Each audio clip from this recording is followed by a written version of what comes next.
যর গিফারি আপনার আমার হাবিবের দরবারে এসে 3 দিন পর্যন্ত বসে আছেন।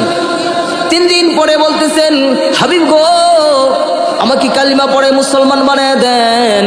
আপনার আমার হাবিব বলে, এই আবু যর বলো, আশহাদু আল্লা ইলাহা ইল্লাল্লাহ ওয়া আশহাদু আন্না মুহাম্মাদান আবদুহু ওয়া রাসূলুহু। এবার আবু যর গিফারি মুসলমান হয়ে গেলেন। আবু যর মুসলমান হয়ে গেলেন।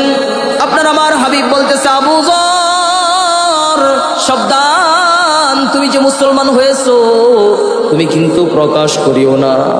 আবু যর রে, তুমি যদি প্রকাশ করো তাহলে কিন্তু বিপদে পড়বা। সাবধান, এই ইমানের মালা যে তুমি গলায় পড়েছো, ইমান কিন্তু তুমি ভিতরে ভিতরে লুকায় রাখবা। এবার আবু যর গিফারি বাইতুল্লাহর চত্বর ঘুরতেছে আর বলতেছে, বাইতুল্লাহর চত্বর ঘুরতেছে, ভিতরের ইমান